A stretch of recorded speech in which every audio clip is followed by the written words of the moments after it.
Ho, ho, ho, fightful faithful. Welcome to another episode of the Sour Grap Show for Tuesday.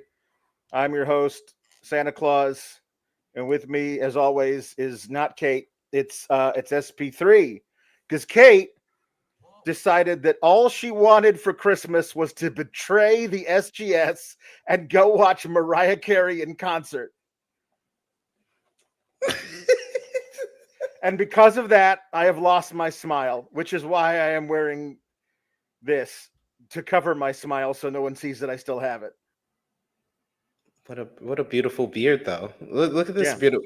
beautiful Santa here that Yeah, I thank you. get to review this show with. I really wanted you to just call me Kate, and I would have used all the Kate isms that I Mm, know. TMD Kate. I love the good. Techers. I Hmm. love rules. Shake my hand. Right. Admire the code of honor. All that good stuff. Hmm. Yeah, But that's good. All that would be good. I'm so glad you guys asked me to be on here because I had Hmm. a great time talking with Alex about Full Gear, AEW Full Gear, which was a great show that we Yes. had a lot of positive things to say about. So I'm Yes. very interested to review the show that I just watched because I don't know if it's going to Uh, be as positive. it might not be. You never know. One thing's for sure: you won't be able to tell if I'm smiling or frowning. So that's important, considering I have lost my smile. Um, hey everybody. Yes, this is the NXT show for 17th of December.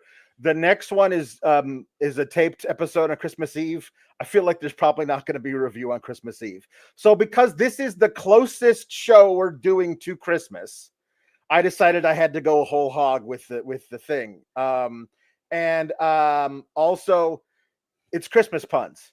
This is the closest we're actually going to get to Christmas to do the puns. So it's Christmas puns tonight. So let's do it. We're doing Christmas puns. Those always are a good anything wintry, Christmassy, things Okay. like that.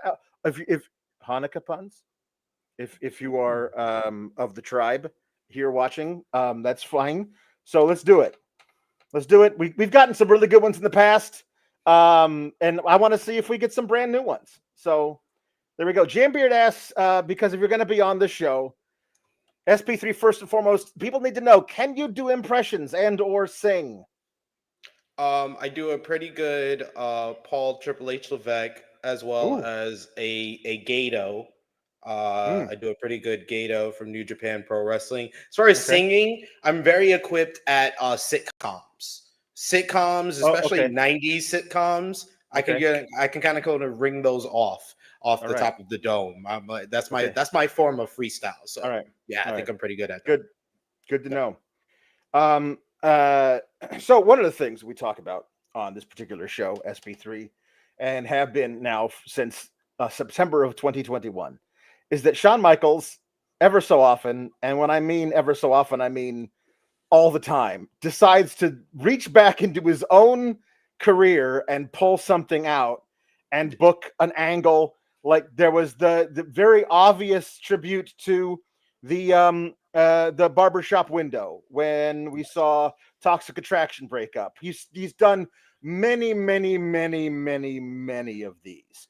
There was the Perhaps Roxanne Perez collapse from the yes. 1995 Oh, yep. concussion storyline. Yep, right. Just pulled it right out of his own behind. But I mean, pulled it out of his past, but also meant pull it out of his behind. You know what I mean? Like, so he did both. Because that's the way HBK likes to do things. The perhaps none of it so overt as tonight, just sending out a dude to do a literal "I've lost my smile" promo. But we'll get to that. We're gonna do everything in order. We're gonna get to that. But yeah, tonight was interesting. There's a lot that they're building to for their big LA show um New Year's Evil. for New Year's Evil. But that is the next live episode Yeah. because it's going to be a Christmas Eve. They're going to do something for New Year's Eve, but it won't be live. So this is the last time they have to like set everything in motion really for what that's going to be. And the thing that they set in motion, they should just stop right now. They should just stop it from being in motion. So we'll see how that goes. Yeah, there's all right, meet. There we go. So there we go. Meet Norma says tonight NXT brought to you by Kicking the Nuts. It's faster than watching an entire episode of The Monkey's Paw. Jeez Louise, I need a drink. Yeah, no. If you want to feel like you feel at the end of watching a particular type of NXT show, then a Kick in the Nuts will get you there a lot faster than 2 hours. You know what I mean? So just go ahead at 8:01 p.m. Eastern time, hire a friend to come over and kick you in the nuts instead of having to wait all the way until 10 p.m. So like you've been watching and reviewing this show for a long time, and especially throughout the duration of the Shawn Michaels era of creative. Yes. I think like me, like just watching it as a casual who doesn't like review the show every week, right? I kind of can tell when the BS is coming. Do you see that as well? Like, do you see that, like I knew in the main event when they was like that awkward period where they were like kind of talking to each other and doing moves. I was like, oh, they're setting up for something. I was like, oh, this is gonna end. This is not gonna end well. At that point, I was like, some fuckery. Well, it's the moment, the ref bump. I've learned to dread the ref bump because the ref goes down and you immediately know some chicanery is afoot, and you just don't. What you need to figure out is how much. Because if it's just a little bit, fine, we can move past it. But if it's a lot, like it was tonight, it has giant implications for the brand as a whole, then you learn to get really scared. But yes. Okay, so we started out with Oba Femi versus Axiom. Axiom decided he was going to defend the honor of his friend who was pinned legally in a match. So, like, I didn't really understand, like, how dare he do that thing to you that every man has done to them when they lose a match? That was disrespectful. So I will challenge him to a match so I can teach him a lesson, said Axiom, R.E. Oba Femi to Nathan Frazer, but didn't realize that there's a very specific Christmas allegory about how, like, you don't have a lot of money and your friend has, like, I can buy the perfect gift for my friend if I sell something that is very dear to me to help him with this stuff. And then your friend has the same idea. I can get my friend the perfect gift if I sell something that is very dear to me.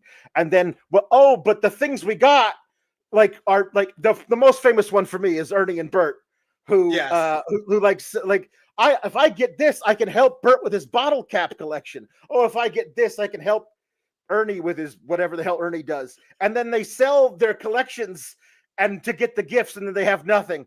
So that is basically what Nathan Frazer and Axiom did last week, which I did think was very funny, but didn't spot at the time. Yeah, the gift of the Magi. There you go.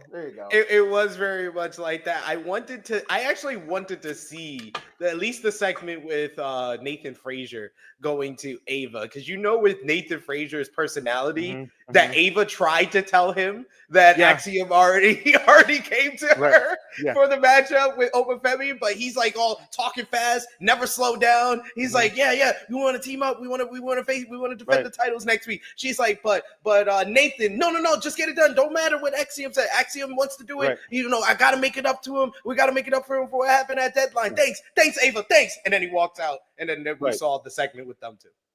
It would have been a lot better if we had actually seen Axiom go to Ava's office, but Robert Stone is in there, and he asks for the match, and Robert Stone gives it to him. And then later we say Nathan Frazer go to Ava's office, but Ava's not in there, and Stevie Turner's in there, and she gives him the match. That would make sense. It doesn't make sense for Ava to agree to one and then agree to the next one, considering that she specifically said to Jada Parker, I can't have anybody wrestle twice on an episode of NXT. So that was literally 2 weeks ago. It was literally 2 weeks ago. Is this just a Jada Parker like policy? It's not a policy for anybody else but Jada Parker. Yeah, that doesn't make a lot of sense. But but all that Robert Stone and Stevie Turner get to do is like hang out in the background of Degrassi Junior High segments. You know what I mean? That's all they get to do now. So I don't know. They're the teacher assistants. That's all they are. They just Yeah. take notes for Ava, or take the meetings that Ava doesn't want to take, which That's right. would have made more sense if they kept throwing like Eddy Thorpe before all of this happened. Kept throwing Eddy Thorpe to have meetings with like Stevie Turner one week, Robert Stone another week, and he's getting more and more frustrated because he can't get the meeting with Ava, and then they do the whole angle where Ava goes down. I would have thought that would be a better setup than what we got, but. Yep, you would have. However, so Oba Femi and Axiom is fine if it's a different match between two different people. You know what I mean? Like this is the thing for me, is that you're trying to present Oba as a serious danger to Trick Williams. Now, by the end of the night, you've just decided to keep booking Trick Williams like a terrible champion. So it doesn't, anybody's a threat to Trick Williams. But if you had done the correct thing and had Trick Williams put down a threat to him today to make himself look also great, so that in 2 weeks, now it's a real clash of the Titans. But because you did what you did with Trick Williams, it doesn't really matter. But I would have thought you would have wanted Oba Femi to like put down Axiom. I think there was a moment to do something I'd never seen before, right into a finish, which would have like, and it would have been the exact amount, length of time for the match, and the right kind of thing, which is Axiom being like, okay, I'm faster than he is. If I can like get him a cramp in his hamstring by kicking him in the leg a bunch of times, maybe I can get him down to one knee, and then I have a chance, right? And he keeps doing that, and Oba keeps swinging at him and missing. He has one great chop to the back, which was excellent. But for the left the handprint, because that's how hard he chopped him. So this is the thing about Axiom, is he's great, but he's much smaller than Oba. And Oba, the thing of it is that he will wear me down if I don't hit him with something big. So there's this great moment where he keeps kicking him in the face while he's down on one knee, and he falls over. And then he sits on his chest and brings the leg up over the thing to kind of get as much leverage. And Oba rolls through up into a power bomb, and then he just reverses it. If he had rolled through into the power bomb, boom, done. Like, you almost got me. Good for you. But if I hit you with anything, you're done. That is the kind of power I think Oba can show. They did that. He reversed it into a Hurricane Rana that didn't do anything. And then they did more and more and more of that. I just feel like they could have ended it earlier with, again, anytime I see a reversal that is then reversed, when the first reversal is something I've never seen before, I was like, no, finish the match on that. As opposed to just, that was an amazing reversal into a standard reversal into 3 more minutes of match. It just kind of loses the impact of the amazing reversal I saw. Yeah, what we're seeing in WWE nowadays is pretty much like the 2010s kind of indie style, where you have to hit a series of big moves before you finish off the person. No one just hits their finisher kind of out of nowhere. Not even like, we never really see like Randy Orton hit his finisher out of nowhere in a one-on-one matchup like this. I do agree. I think that would have been a more creative way, where whenever Oba hits any of those power bombs, be it a pop-up, a regular power bomb, fall from grace, it does not matter. He's going to get the job done. That would have kind of put over the threat that is Oba Femi. I did enjoy this matchup a lot, because these two guys are two, like, you have Oba Femi, who just exudes star power. Just whenever he comes out, he just has that aura, has that feel to the matchup. And I love the way that Axiom is not just the quicker of the two. He's not just the more agile of the two. He could do the high flying, but he also has a strategy. He also had a plan going into the matchup. He wanted to kick his legs out, take the legs out from under him, and then work him down to the mat where he can kind of do his thing either way. So I like that Axiom had the plan. He followed through on it. but it's Oba Femi. So he was gonna get caught up one way or another. I almost thought like the way they filmed the ending part that Nathan Frazer was gonna get more involved in the finish, because I don't know if you noticed, like they did the camera right next to Nathan Frazer. I was like, are they about to have him like turn on him? I was confused for a second, because this is NXT. This is Shawn Michaels. It could happen. It could happen. Even though they had a match later on in the show, it can happen. Yes. So I was scared for a moment. So I was glad when Oba catches him out of the golden ratio, slams him down, fall from grace, 1, 2, 3. I thought it was a good finish, but I do agree the one that you said is better. Yeah, what I would have probably done is had him do the first power bomb, and had Axiom be just like knocked loopy, and then another one, and then another one, and have Nathan Frazer out there, just pin him. It's fine. We lost. It's okay, because that then gets more damage done to Axiom, but have Oba be pissed that he came that close to losing to Axiom. So then one again, and then like a last ride sit out like giant thing, and then pin him as making the point, which then helps to build on the thing. We got to defend the title again, and he just took 3 power bombs from Oba Femi. Like that might have been an extra little oomph for the other story as well. It's just and you could have put over Axiom by him catching the golden ratio, slamming him down. He gets the cover, and Axiom kicks out. And then that's what pisses him off enough to just slam him down, 3 power bombs. And then his selling in the tag team matchup doesn't feel over the top like it did to me. It felt way over the. I'm like, dude, I just watched this match. Like, you did not take this much. You were selling this more than Nathan Frazer sold a 25-minute 5-way matchup.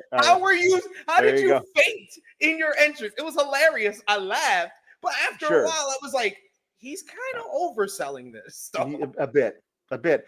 Gosh, who else is famous for overselling things and might have given a direction to one of his charges to oversell things more? God, I can't remember his name, but it rhymes with Bon Bichels. Okay, so I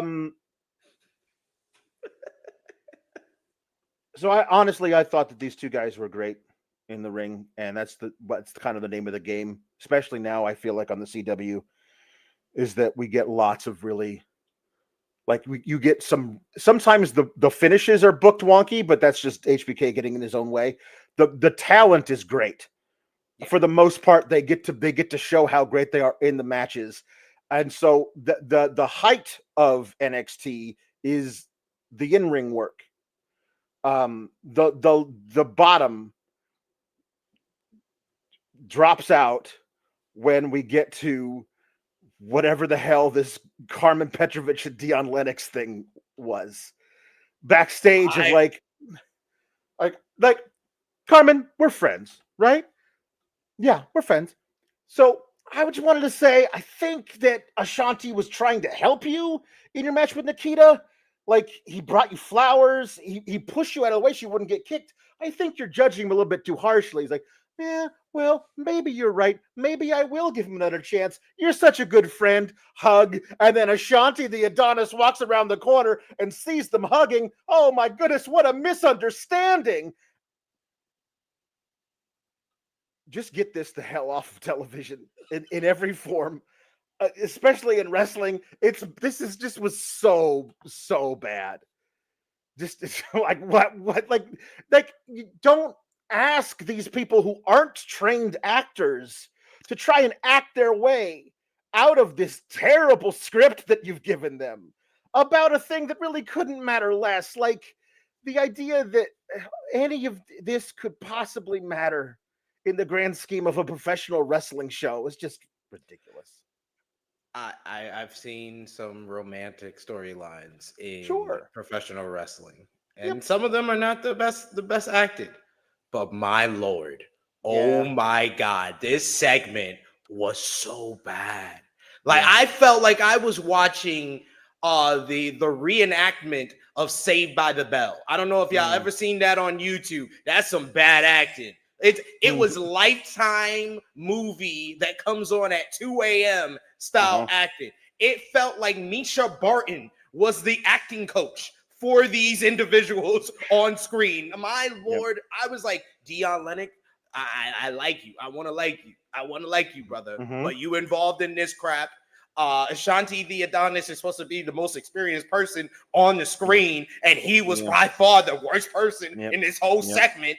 Carmen Petrovich, she should be out there kicking people's heads in, and she's in this nonsense. What is going on? This whole storyline started like 2 months ago. Why are we still here? We had that stupid matchup promoting a college football game on the CW that felt like I was seeing the Lakers versus the Denver Nuggets from a Monday Night Raw in 2009 type nonsense. I'm just like, what are we doing?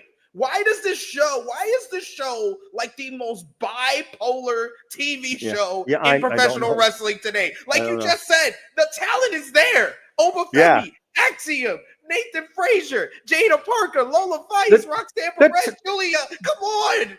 The talent is there in this segment. I think Carmen Petrovich has a lot of potential in the women's division. I think Dion Lennox is a really great athlete. I think Ashanti the Adonis is maybe one of the most underutilized talents they've had in the last 5 to 6 years. And this is what you're doing with them. The idea that Dion Lennox's character is literate. He knows how to read is his character. Like that's his character, is I know how to read, which separates me from all the other wrestlers here. It's just a weird thing to do for his character to be that. I mean, I don't know. It's just dumb. But here's the deal. We can talk all day long about, like, please just end this. Stop it. I don't want to see this anymore. Would you please? And of course, if I had to bet on it, I would say they're not gonna stop doing this. But no. Unfortunately, it'll just stop with no ending. Because when I look at this segment, you know what I think of, Alex? Yeah. I think of the great storyline of the hopeless version. And they never even finished that goddamn story. That was a good romantic storyline to me. I was like, this is like Dawson's Creek. I wanted to see Dawson lose his virginity, and they never even gave me that end of that storyline. So I have PTSD, whatever this damn company, especially Shawn Michaels, gives me a romantic storyline now. That's right. Like I said, if I had to bet on it, I would bet that it would not end. But thankfully, there's not a place I can bet on that. Oh, wait, maybe there is. Hey, guys, I'm here to tell you about BetOnline AG, the official betting partner of Fightful. Whenever you hear about odds for wrestling events, boxing events, MMA events, or really anything, it comes from betonline.ag. They have the earliest lines with odds open before the competition. You can bet big with high limits and rebet functionality. They have the fastest payouts with winnings paid in just minutes and the industry's best bonuses on every qualifying deposit. The biggest markets like NFL, NBA, NCAA, NHL, UFC, plus odds for things like WWE, AEW, and tons of other companies as well. They also have a bunch of popular games. They've been trusted for 25 plus years. As I mentioned, if we have odds here on Fightful, they are always coming from betonline.ag.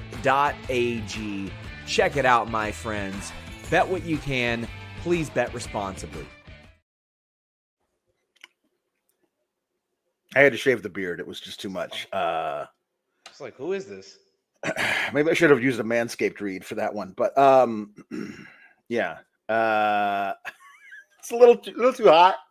I'm getting stray hairs in the mouth. It's not good. Got rid of it. We're back. Hey, here's who's back. The Meta Girls are back. They had a major run in October, November, doing stuff with Bianca and Jade, with Damage Katarl, with all that stuff. They were doing a whole bunch of stuff on the main roster.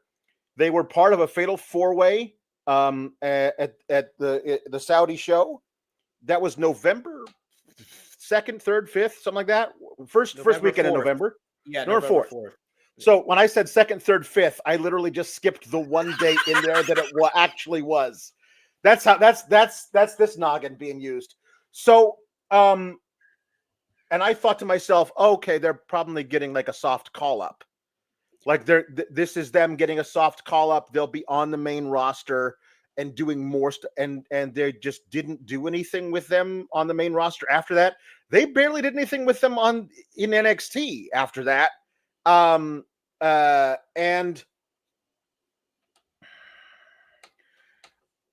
I guess I don't know what they don't have tag belts in NXT.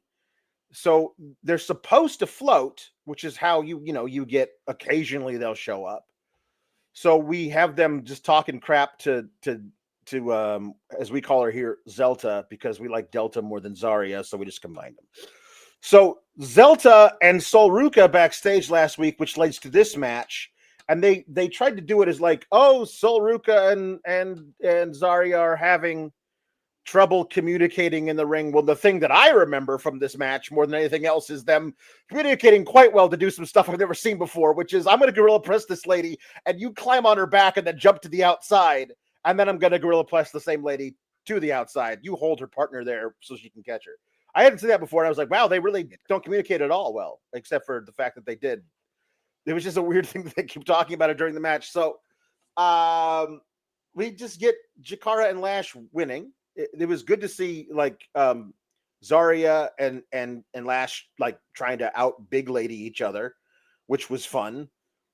But you gave Zaria a pinfall victory over Roxanne in a tag match, and it looks like she is completely out of any kind of real title picture or anything involving anything here because they if they had banded together Sol and Zaria as a tag team, two women who were in the Iron Survivor match, and they beat an established tag team in NXT, well then maybe there's something there. But there's nothing there. They lost this one match, which feels now it might be a one-off unless they're doing a larger story with Sol Ruca and Zaria becoming a tag team full-time but learning how to communicate better.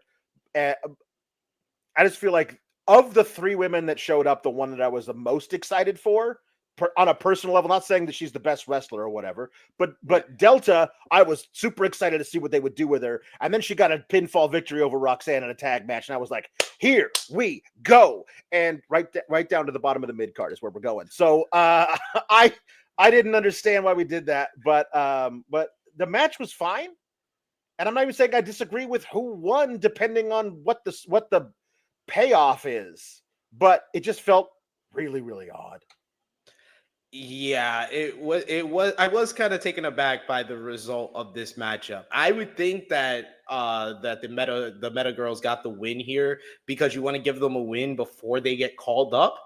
Yeah. Officially, maybe they'll get called up in the whole transfer window that's going on because they did mention that they're speaking with Ava, Nick Aldis, Adam Pearce. So we got to have some talent from NXT. They get called up to the main roster. So maybe this is like a credibility establishing win so they can go to the main roster and become a main WWE women's tag team. I'm hoping it's that. I did like a lot of stuff in this matchup, especially like Sol Ruca. At one point, she does a kip up into this like smooth right hand right to Lash, and Lash sold the hell out of it. And my Lord, I think that Lash legend should get more mentions as far as one of the most improved wrestlers of 2024. This woman, because like I said before, Alex, you've been watching this show, you've been reviewing this show so long. You remember when Lash Legend just got here. She was nothing but personality and a good talker. And whenever the bell rang, it was not looking good. Wow. Not looking good at all. I remember it's seared in my brain, the Lash and Nikita Lyons rivalry and those matches that they had together. It's sheared in my brain. So to see her in this match where she knows what she's going to do, the problem that she had in the beginning is she did not know how to go from one move to another. She did not know how to fill in the blank. She did not know how to look like she was confident in the ring. But over time, over the last 3 years, she's developed where she has that confidence. And now she's the leader of a tag team because she's developed than Jakara Jackson. And Jakara Jackson is even showing improvement. So I like them as a unit. I like all the ladies involved in this matchup, but I 1000% agree with you. How do you introduce Zaria or Zelta Delta, the way that they did, where they do a cliffhanger ending right before your PLE, you do the big introduction with her in the stands at the PLE, then a second segment at the PLE where she lays out the women's North American champion, and then she beats Roxanne Perez in ECW Arena. Right. She had a good show and she looked good, and everybody looked good in the women's Iron Survivor. But this is the follow-up. The first thing she did was take out all of the influencer girls, to the point where I was like, "Oh, well, that's who's." I thought Tiff. I keep doing that. I keep saying Tiffany Fallon, which is not at all mixing the names. I'm just mixing the names of one woman who's not even there anymore and hasn't been since last year. Fallon Henley wins the title from Kalani Jordan. I thought, well, that's a title reign that's going to last 2 weeks, because they just wanted to transition it off Kalani to get it on to this new behemoth who's going to rule the mid-card title like Oba Femi did for the men. And I thought that's a great way to introduce her, to keep that whole thing, get a bunch of women to chase her. That'd be great. They interacted again in that ridiculous 10-woman tag thing that they did, and then not at all since. And so I don't know what we're doing. What we are doing with the North American Women's Championship is this. Fast forward to this particular segment, which is Shotzi back in NXT and healthy, with Gigi Dolan, the Jeej as we call her, and Tater Paxley, and they are playing with the Barbies, and it is like they're trying to pass off Gigi Dolan and Shotzi Blackheart as having the same level of freak as Tater Paxley, and that's just ain't it. That doesn't come across way beyond them, and they're like they dye their hair like that's they shop at Hot Topic. This woman talks to dolls. There's a difference there. There's quite a giant levels. There's levels to this. And there are levels at which Gigi and Shotzi are on. And then there's the level at which Tater's is at. But the fact that they were like, we got Shotzi saying, dolls out, balls out. And I was like, man, that's just not a thing that just out of context. It just sounds like the very worst day at a daycare center. That's what that sounds like. It sounds like that's the very worst day in the history of a daycare center. I'm sorry. That's out of context. The slogan, dolls out, balls out, sounds horrible. Imagine you take your 5-year-old to the daycare and it says dolls out, balls out on the front. I'm turning my ass around. What? I don't want to think about it. You know what I mean? I don't know.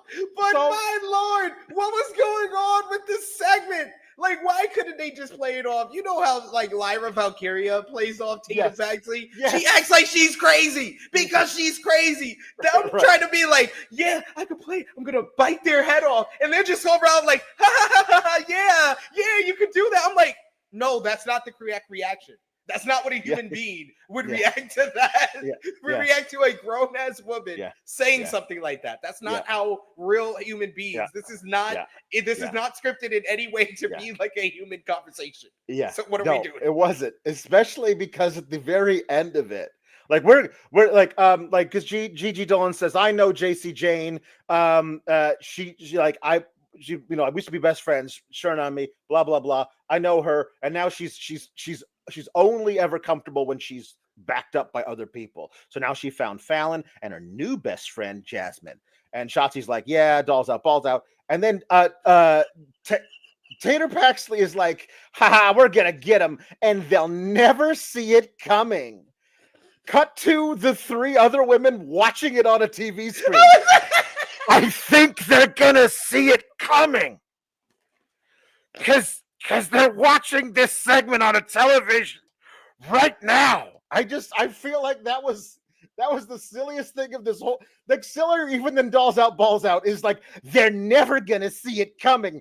Cut to them seeing it coming. It's just, that was very, very funny to me. This is like what show am I watching? That's what I feel like a lot of times because the wording and the timing of all that was priceless. To say they'll never see it coming, and they're literally watching it. They're literally watching it approach them as we speak. They are seeing it coming, and it's fine. So we're gonna get this 6-woman feud. I don't know. I listen, if you've told me that Shotzi or Gigi or even Tatum Paxley beats Fallon Henley to become the North American champion, fine. You know what I mean? I feel like we're going to get eventually. We're going to get to somebody like Zaria holding it and becoming the first signature reign of that title, because there was a lot wrong with what they were doing with Kalani Jordan before she lost it. And Fallon Henley feels like she's the champion, but this feud feels like for both Gigi and Shotzi, it's more about JC Jane than it is about Fallon Henley, even though Fallon Henley is the champion. So it's weird. It's weird. You know what I mean? Yeah. It just, all of this just seems a little bit off. And the fact that I feel like Fatal Influence just get together and they're already teasing dissension. What is up with this company? Does this company not know the kind of the concept of friendship and being in a stable? You know, you can actually have factions that stick together, that work together, that work towards a common goal, that win championship gold for at least 6 months before they have any issues with one another. Like, I don't know if there's any factions in the company that are prominently featured, because I shouldn't mention that, because there's factions like Legado del Fantasma that's never on TV. They seem to get along. But that are prominently featured that don't have any type of dissension. Literally every group from Raw, SmackDown, NXT, they have some type of issues. Right. I think that's true. But you got to remember, these are women, and women be crazy. You know, like that's the most important thing. Women, they fall out and start, like, they get jealous of each other because, you know, I think it has something to do with hair care products or something. I'm not really sure. But that's what they tell me and have forever on WWE programming, is that women, as a general rule, be crazy. And so, listen, I'm just going to say it out loud. The dolls out problem, I think, is that's the problem, is the dolls out thing.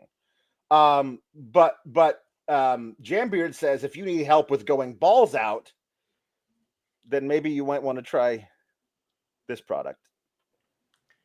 If you're watching this, you have probably considered becoming a pro wrestler at some point. Well, let me tell you, I got your gimmick and I got your gimmick. Here's your gimmick name: Rock Hard Eric Shins. And your gimmick is Blue Chew and the code FIGHTFUL.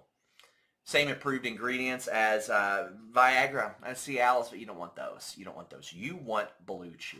It's chewable, gets into your system a lot faster. It's ready when you are or when you're not. Maybe you need that motivation. Maybe you need that step up in performance, or maybe you just want a little bit of additional confidence.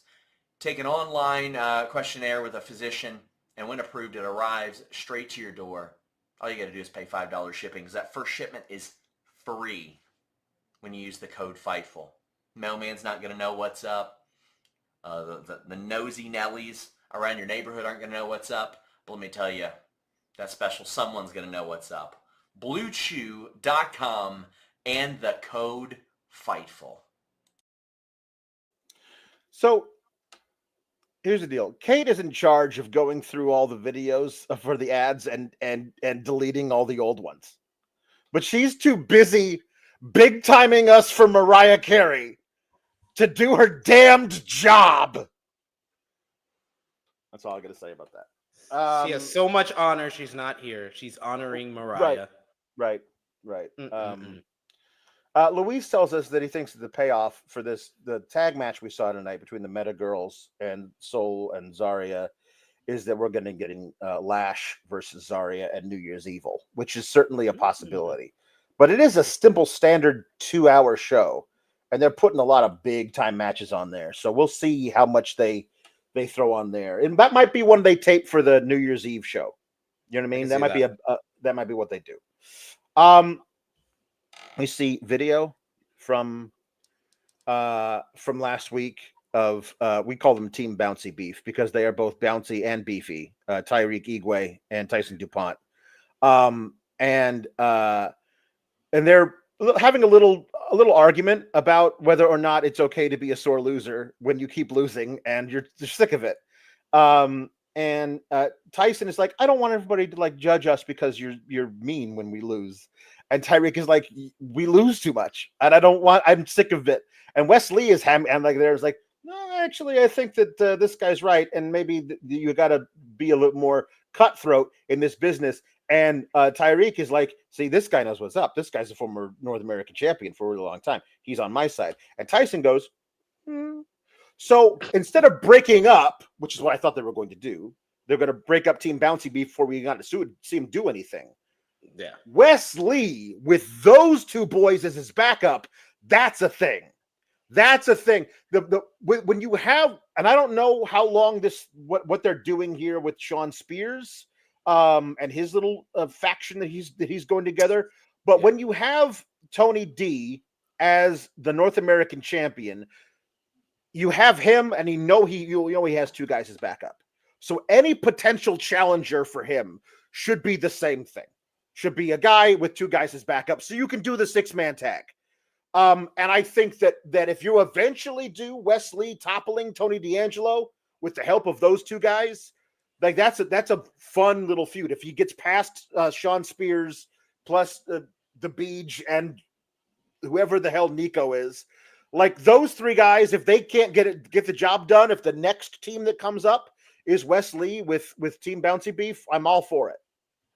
I think that this would be the move and a good booking decision if you want to get Wes Lee into the main event scene, because I think that he was missing something when they did that little tease. I think it was back in St. Louis when they did a little tease that Wes Lee was going after Trick Williams with the NXT championship. I was like, I don't know. This is kind of a leap. He went from, betraying the Rascals, which was a good storyline, very well done, very well executed how they did that, into the NXT championship division. I don't know about that. And then especially after the 2 losses to Javon Evans, I know he has to kind of work his way back up if he's going to be back into the main event scene. So I like this move here. I think it is a wise decision. It helps Team Bouncy Beef get the exposure that they need, because they haven't got consistent time and consistent reps on NXT television yet. So if they can find a role with someone as established as Wes Lee, they're going to have a good future. I'm willing to hold out hope for these guys. I haven't seen much from them. And I kind of say, like, a bunch of these NXT, especially the newer tag teams, they all kind of just meshed together for me, except for No Quarter Catch Crew, because they stood out at a deadline. But they have to have the opportunity to stand out. And I don't think they've gotten that yet. Right. No, a lot was made leading up to their NXT TV debut. They had a lot of matches on Level Up, and I'd seen highlights of it, and I was like, "No, wait a minute, these dudes are way too big to jump like that," and which is why they became Team Bouncy Beef for me. But their debut match was built over several weeks with vignettes and stuff, and they just lost in 3.5 minutes to the Good Brothers, and I'm like, well, that's dumb. Like you made them look really cool in these vignettes, and then you just fed them to the Good Brothers, who weren't really doing much of anything. So I'm hoping that they get more out of this, and I like the idea of Wes Lee kind of like, maybe giving them some advice to turn more evil to help him out would be good. Tony D'Angelo landed a role. I don't know how big the role is in season 2 of a TV show called Wild Cards, which I did not know had a season 1. So I'm going to have to figure out what the hell that is, because whatever episode that is, I'm watching. Because I said this years ago. I was like, that guy's good enough to be an actual actor. Like, not just like, not a WWE actor, but like an actor. Like if he decided to stop wrestling, he could get roles in a Sopranos spinoff tomorrow. Like he's very, very good. So he's another one of those guys that came in like in the 2.0 era where I was just like, why do these guys have like the personality and the talking and the character down, but they don't got the wrestling part down? Like he was one of those, but I do agree with you. He does have like that timing. He's gotten better in the ring, but he's got that timing as far as an actor and playing a character. Yeah.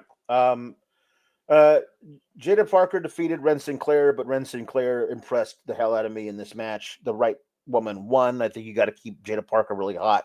But that's the idea. The thing for me with Ren Sinclair is I can tell she's got all the tools. I just don't know if like annoying little sister of the no quarter catch crew is the gimmick that gets her to her ceiling. So we're gonna see like where that is. Also, somebody wrote this in the SGS Discord when this match was going on. What the hell happened to Thea Hale? I literally, you read my mind. I was like, they literally just given Red Sinclair. She's Thea Hale for no quarter catch crew, but on way less caffeine, and that to me that makes it more palatable because when Thea would go super nuts, I just wanted to stop watching it. But like Ren is still the annoying little sister while also being more of a real person. But the thing for me is that did you watch the episode after when Andre Chase had to clean out his stuff from the fake university he runs, and then he left, but on his way out the door, a voice said, "Mr. Chase," and he turned around and he looked like he was. And that was weeks ago now, and they haven't told us who it was. And I'm like, are you ever going to follow up on that, or is that going to be a very special Christmas Eve segment? That's what that's going to be to really warm the cockles of our heart. That's what it's going to be. You have like Andre Chase like sleeping in his bed next week. They start the show with him sleeping in his bed, and he's visited by the ghost of Christmas past. And they take him back to like chase you. So the ghost of Christmas past is Bodie Hayward. Yes! The ghost of Christmas present is Duke Hudson and Riley Osborne, but like Riley Osborne riding piggyback or something, so they can be in the same costume. And the ghost of Christmas future is decrepit and destroyed Thea Hale, who's like curled up in a little ball. It's like that future, like that'd be good, right? Yeah. Like, and then the Ghost of Christmas Present shows him like what NXT would have been like if there wasn't a Chase U. Like we see like JC Jane is like on Level Up. She's not in a new group because she never learned how to form her own group in Chase U, so she's lost on Level Up. You got Thea Hale is still in college. You got Duke Hudson. He's not even in the company anymore. Riley Osborne is also on Level Up. Like, it's all different. No red shirts in the crowd. It's gonna, man. They don't even need wrestling matches next week. We just booked their show. Yeah. Anyway, I got off on the tangent because Ren Sinclair kind of feels like she's filling the role of what Thea Hale used to do. And they kept telling me over and over again, Thea Hale's a former future champion. She has been leapfrogged by all of these new women. And the women who are allowed to work with the new women are steadily climbing in the estimation of everybody. Like, to me, like, I see it with Thea Hale, but because the character gets in the way so much, it just feels so cartoonish. I don't feel like I'm ever actually given an opportunity to watch her do stuff like I watched Ren Sinclair tonight and go, okay, I can see where the great wrestler is in there somewhere, and now we can see what we're going to do with it. But, like, I mean, Jada is way ahead of her in my estimation. Sol Ruca is way ahead of her in my estimation. Like, these are, I'm not saying that Thea Hale can't catch up, but you can't catch up when you're not on screen. So what are we doing with her? Like, when they destroyed Chase U, the point was not to, I thought, take everybody off of TV for 3 months. I thought it was going to like tell the story of how they are adjusting to not being in Chase U anymore, which, I mean, I would enjoy watching that a lot more than Carmen Petrovic in deciding whether or not she wants to have sex with Ashanti the Adonis, like, because that's basically what this storyline is. It really is, though. It really is. It's just that. But I 100% agree. I would have loved for them to tell like Thea Hale story, but they just, we've established that all Shawn Michaels and Triple H do is steal good ideas from the past. You know what Shawn could have done? Tell the Thea Hale story, but do a female Johnny Gargano after DIY broke up story. Sure. where she's trying to get back on the winning ways, and then someone like pulls out a Chase U shirt and she's distracted, and that's how she loses matches. And then we see the build back up. We see her quest to the NXT championship, and the people will get behind her. She can kind of be the catalyst of all the fan investment that you put into Chase U. You could put it into Thea Hale. But I 100% agree with you. Ren Sinclair, she's gotten so much better since coming to WWE. I thought that she had kind of raw potential on the independent scene as Maddie Renkowski, but she's really put it all together where she's putting the character work along with working with Charlie Dempsey and the No Quarter Catch Crew guys, because you can tell by the different moves she does in the ring that she has been learning from like Regal or Regal's son. You know how they do certain moves, and she's doing it in that way. So I really have been loving the maturation of Ren Sinclair and Jada Parker. She's just an absolute star. She's an absolute star. She's one of those people like Oba Femi where you're just like, go to the main roster already because you would be good. She's she reminds me, and I mean maybe this is unfair, but like just it's the character, but also just the potential that I see in a former athlete turned wrestler. She's Bianca Belair from 2018, 2019. Like it's just, I was going to say 2017, 2017, you could see the talent. But sure. But she has also had like Bianca Belair from the beginning. I was like, okay, she's definitely got the personality. She's got it. But like you could tell she was slowly built. Once she actually figured it out, like she was there. Like Jada Parker figured it out so much earlier than Bianca Belair did. It's like she went from like, okay, so what's a flat back bump to, oh, I'm here. I'm there now. Like there was the thing that just clicked in her brain. It was like, I should have been doing this since I was 11. And so I don't know where her ceiling is in NXT, but I know what her ceiling is on the main roster, because they may want her on the main roster before she can hit her ceiling on NXT. And on the main roster, she's a pay-per-view main eventer. Like she knows exactly what she's doing. She owns the room just so well. Whenever she does the high step, I'm just like, this is your WrestleMania main eventer right there. Whenever she does it, it just oozes like, I'm the star of the show. I own this room. I just love seeing her in the ring. The hypnotic. It shouldn't be a finisher in 2024, but it is because Jada Parker makes it work. That's what it is. That's what it comes down to. I keep saying if it's the setup to her finisher, I love it. If it's the finisher, I hate it. Running butt to the ear is not a finisher. It's a thing that can knock your opponent loopy enough for you to do your finisher to them. Like, do that to them, pick them up into a elevated impaler. Like that'd be a really cool thing for her to do, like a version of the Death Rider. That'd be cool.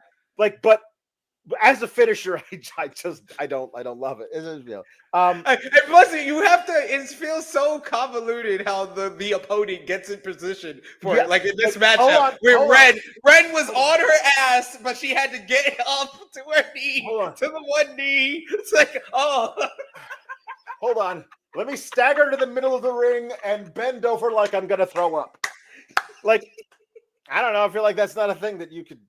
Weird. Anyway, I can't believe that. But I think the main thing with Jada Parker is like when I first saw Bianca Belair, I was like, she has the athleticism, she has the agility, she has charisma. But like when she started doing her character, it was just like, oh, this is great, this is cool. But when she became a babyface on the main roster, I was like, kind of now your heel character kind of seems like put on a little bit because you're such a nice person. You're such a great person, Bianca. Jada Parker, she has that believability in that heel role. Like it's like Eddie Kingston-esque as far as her believability as that character. Something came across my timeline a while ago of a promo that Bianca Belair cut as their heel character in NXT, and I was like, man, that thing would get over like gangbusters. Like she's so great, and she hasn't had a chance to show that for a single day on the main roster. Like, you know what I mean? Like there was just a thing where she would just be whooping somebody's ass backstage, pause to take off the earrings, and then continue. Like it just felt so authentic. And I don't know. I'm waiting for that heel turn. I think it would be great. She's amazing as a babyface. but that heel turn will be legendary when she finally does it. Bex, so when Fallon and JC and Jasmine are watching the thing that they're not seeing coming, who walks in but Alba Fire and Isla Dawn, who were there for the night just hanging out.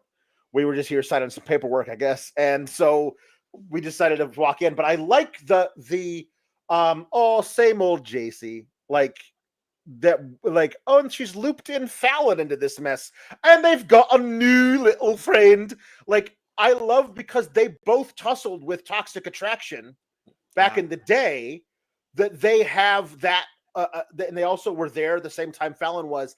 I really liked that part of this, of like, I remember you.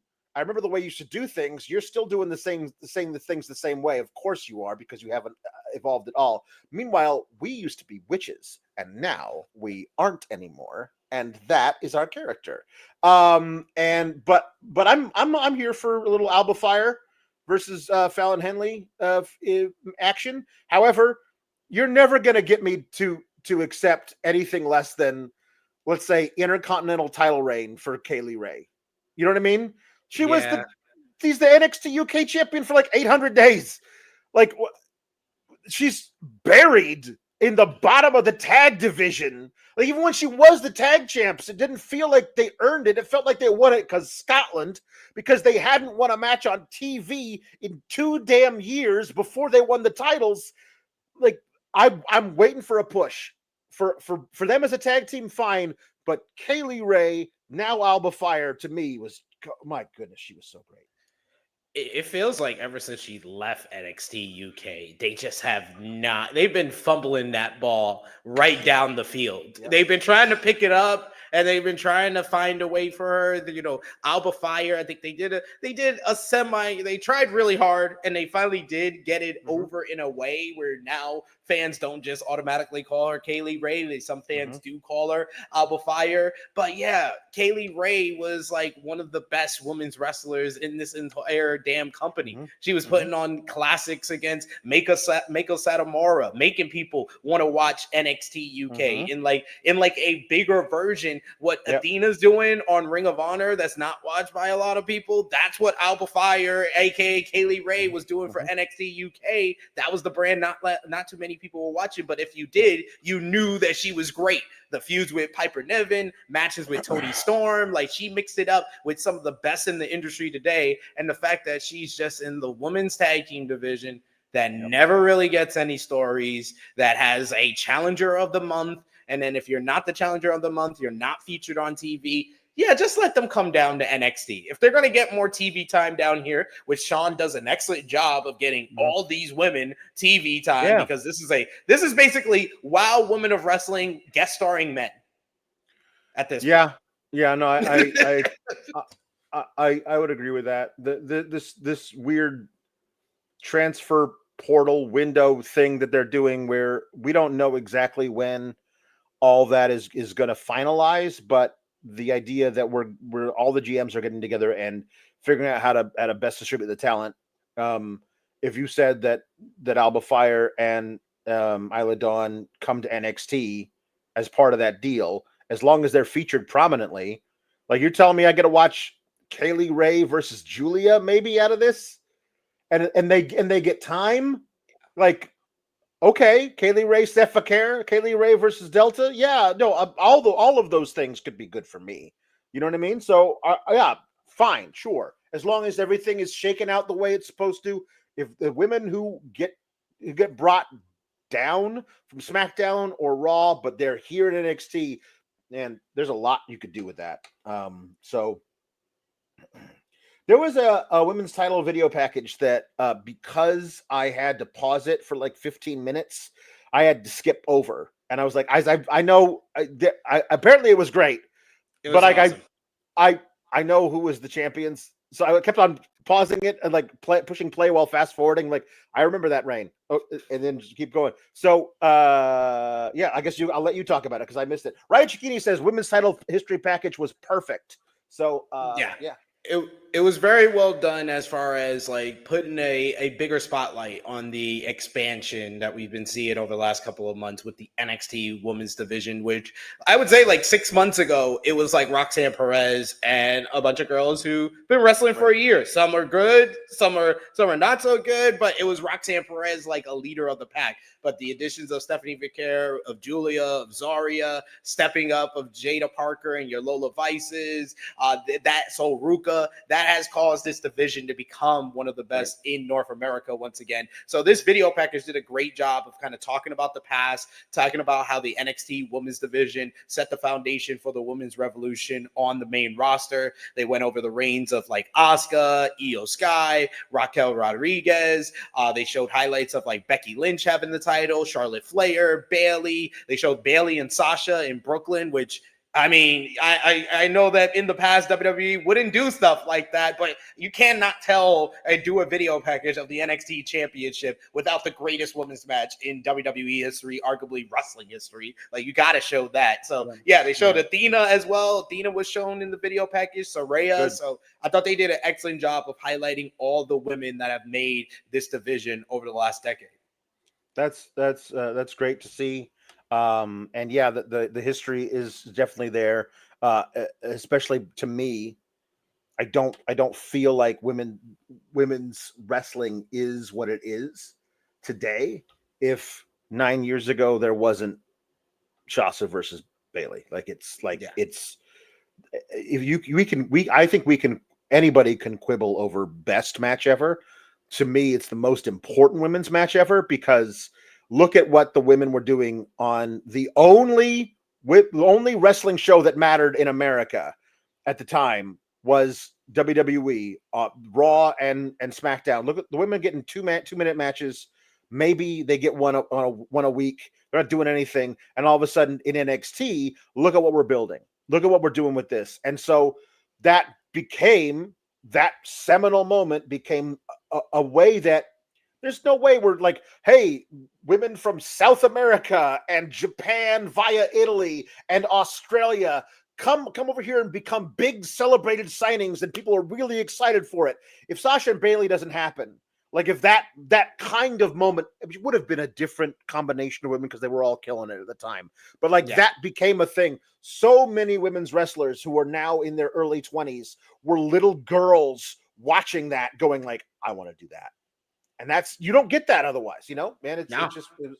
So it was something special. And like, I was in the building that night in Barclays Center, and like just the energy of the crowd, and it was the buildup. And you could say like, the women were so talented back then that they kind of, someone would have filled that void and been that important matchup. But I think it needed to be Bayley and Sasha because they had the characters. You had the cocky heel champion boss Sasha Banks coming out in an Escalade with that entrance in Brooklyn. You had Bayley, who was the sentimental underdog babyface who always was like losing to the other horsewomen. And then finally on the biggest show ever to that point for NXT, their first time in a main arena to do it on that stage.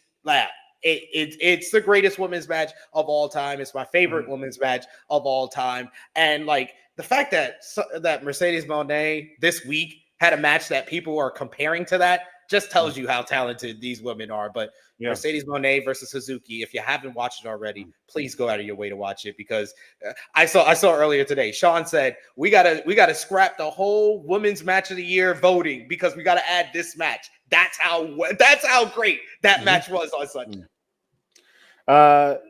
Luis says that seeing this video package in the Mercedes match from Sunday against Suzuki brought a lot of attention of how big women's wrestling has become in Western wrestling. A lovely bit of business this video was. So that's great. That's great. We call them the blurry boys because when they run out, they are blurry. They call them Fraxiom, but I like blurry boys better. Axiom and Nathan Frazer were able to defeat Gallus. Now, I thought there was a chance they were getting called up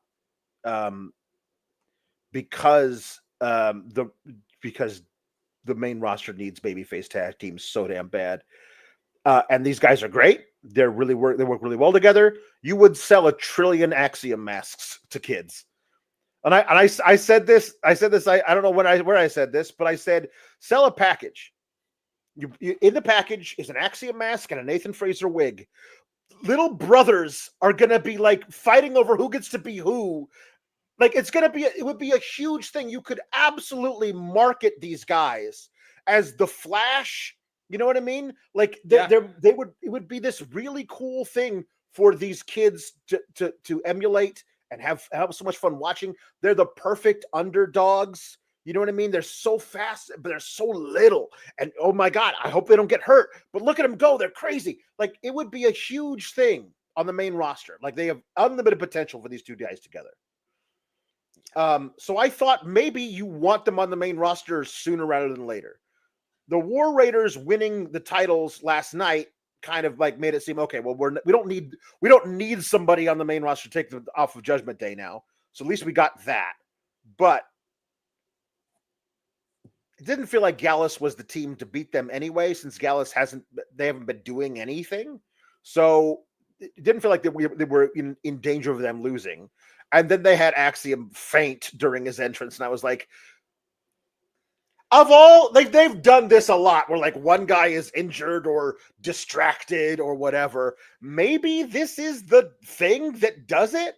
But then you're watching and you're like, no, they're just doing it again. They're having them do the thing again where they somehow figure out a way to overcome all of this stuff and win. And credit to them, they're really good at telling that story.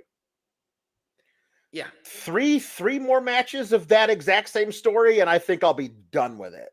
You know what I mean? Like, I feel like that story has run its course. I never want these two to break up. They're excellent together. For a while, it looks like they were going to break up because they couldn't agree about where their priorities should be or whatever.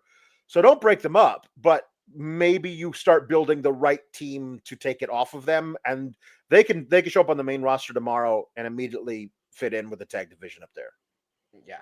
They would 100% immediately become the most exciting, probably popular tag team on the main roster. Like these two guys, they further cemented their role and their award for the best tag team of 2024. Right. I don't think it's even remotely close. There's other tag teams you can make strong arguments for, like TMDK, Young Bucks, but Axiom is the best argument. Axiom is the best argument because they have single-handedly elevated and carried the NXT tag team division, and they have become like one of the more iconic tag teams in NXT history to go along with your DIYs, your FTRs, your Undisputed Era, not Kingdom. No, definitely not Kingdom.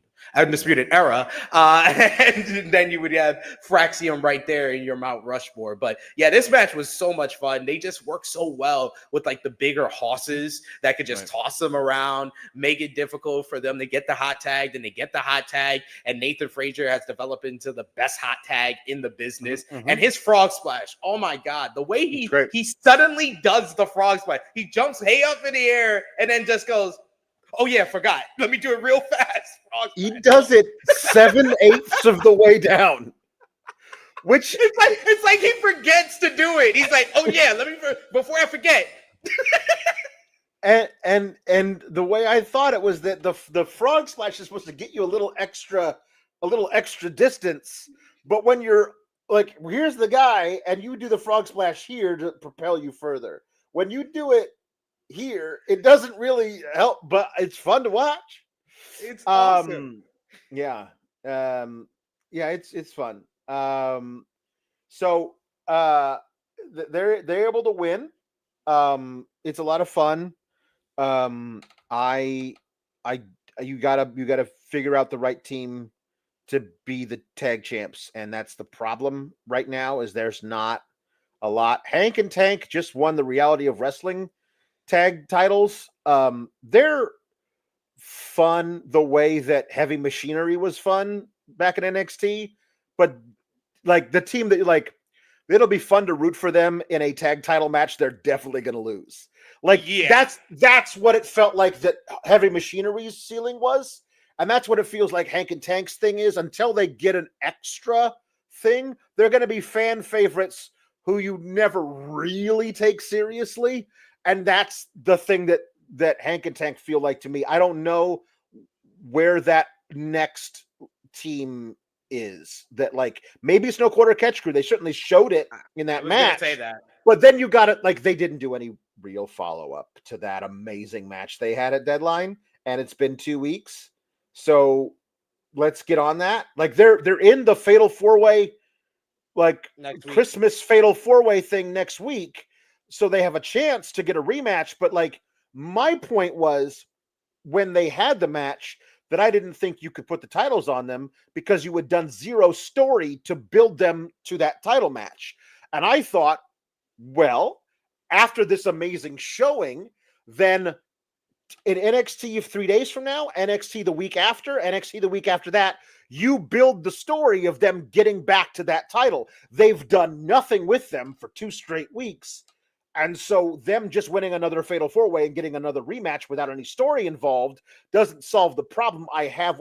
I think the team that beats Frazer and Axiom should be built as a major contender through a story, through adversity, through whatever it is. Like, give them it should be this huge cathartic moment when Frazer and Axiom lose, whoever it's to. And you got to have a storyline for that. And currently, No Quarter Catch Crew has none.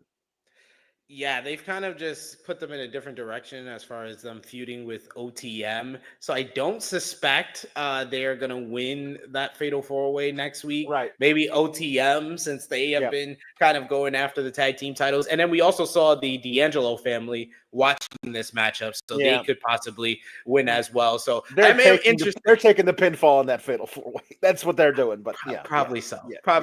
So I'm interested to see who's going to win that. I think that right now it's got to be No Quarter Catch Crew.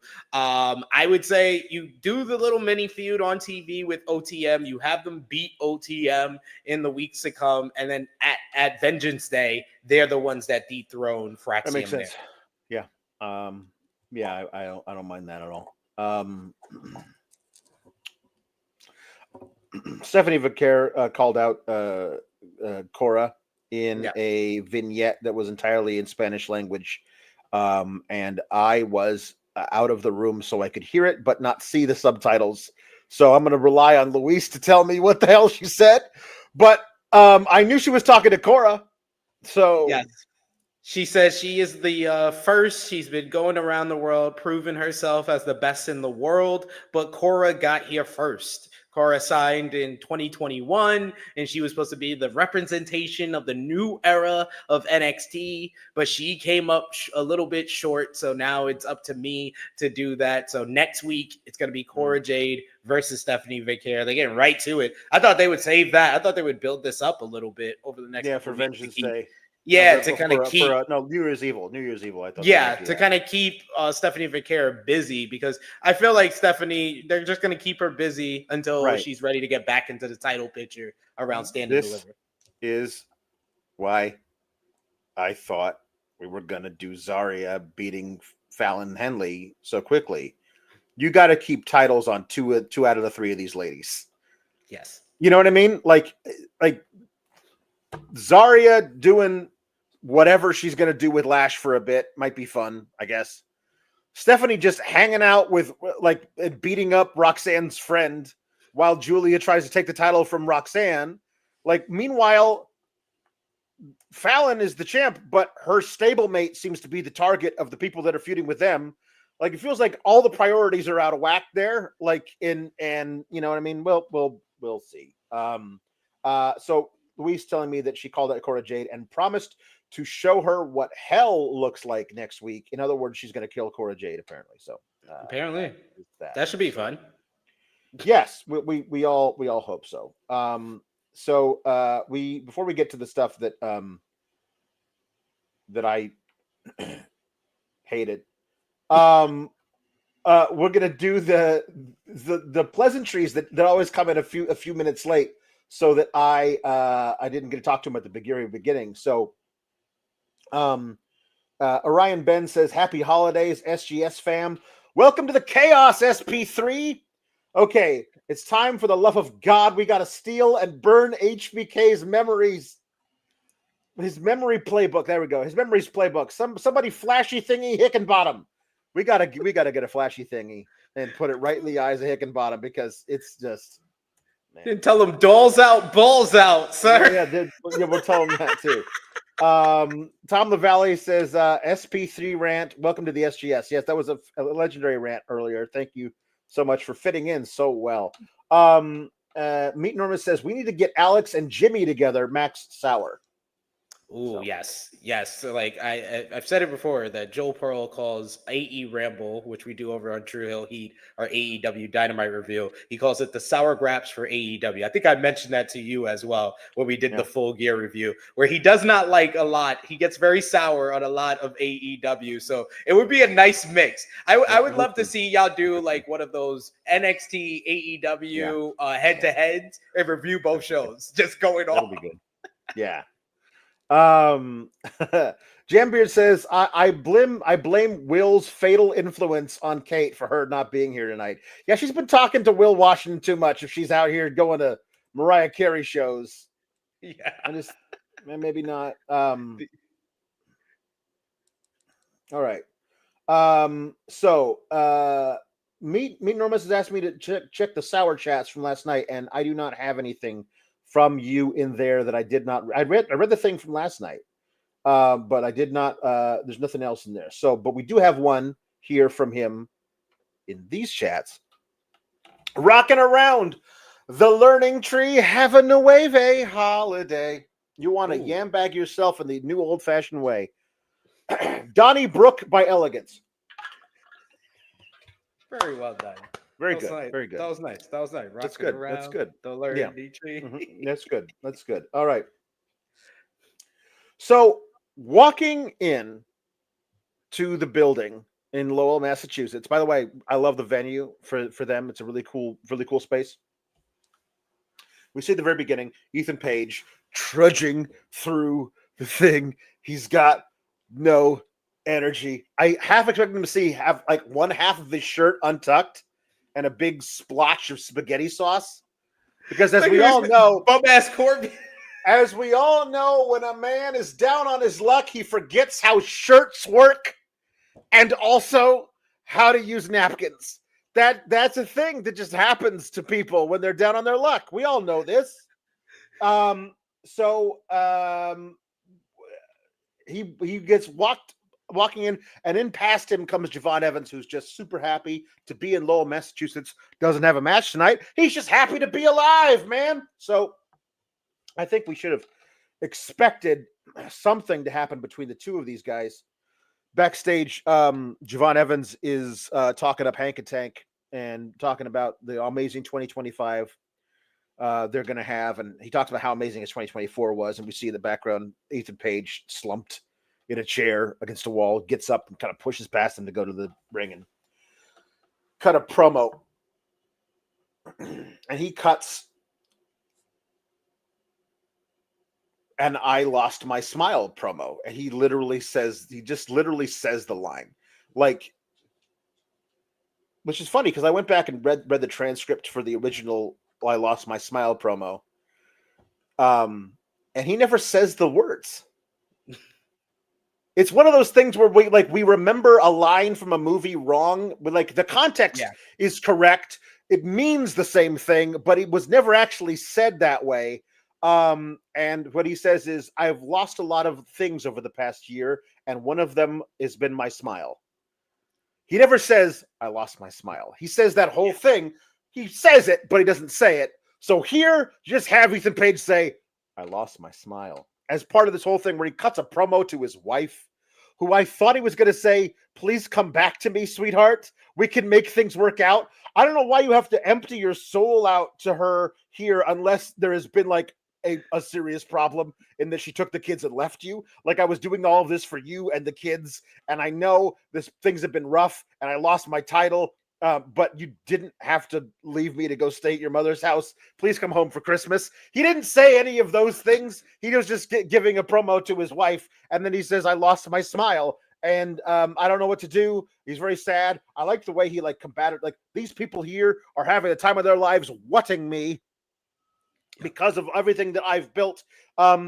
Yeah, he was cutting a now I'm gonna be bum ass Ethan Page promo. And then Javon Evans came out to Give him a pep talk. as a man who's just recently became 20 years old. He has so much world experience. He has so much. He's a man of the world.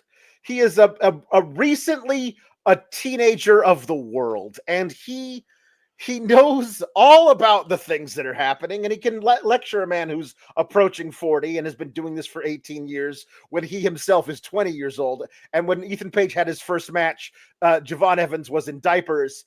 He's absolutely the right guy to come out and be like, hey man, buck up. Things are going to be better. You know what? You love your wife and kids. I saw that in your face when you won at Heatwave. That was a real good thing. And he was like, not everybody can do that. And I wanted him to, like, maybe this isn't true for him, but it did feel that the reason he could say that was my dad never was able to say those things to us.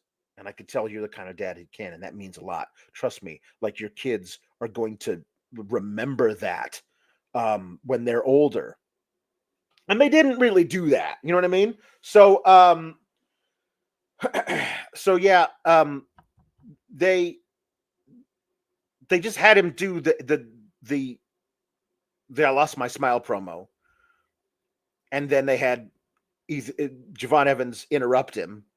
And then he's like, you're right. I need to stop worrying about losing my style and start worrying about taking yours.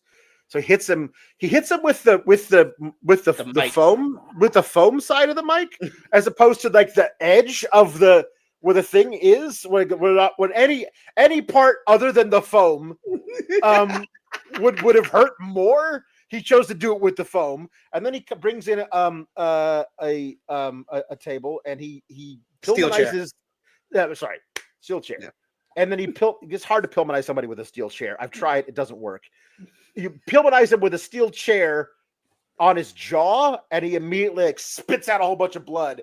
And like the CW had to sign off on that. I guess that's a lot of blood. Yes. To be done like with a blood pack in the mouth thing. Like he broke his jaw. I think I saw some of his teeth, says Vic Joseph. And he went like, yeah, went kind of crazy about that. That was a major deal. He says, oh, because Javon Evans starts this thing by saying, we need to see the real Ethan Page. This isn't the real Ethan Page. Show us the real Ethan Page. And Ethan Page stomps on his face and says, that's the real Ethan Page. So that's how we got this. I don't know if you want to give the viewing audience context for the original I Lost My Smile promo, and how it's kind of weird to like do a tribute to that when it's viewed by a lot of people as what a great example of the egomania that was coursing through Shawn Michaels at the time. But I mean, if you wanted to give them a little context, then I mean, that's fine.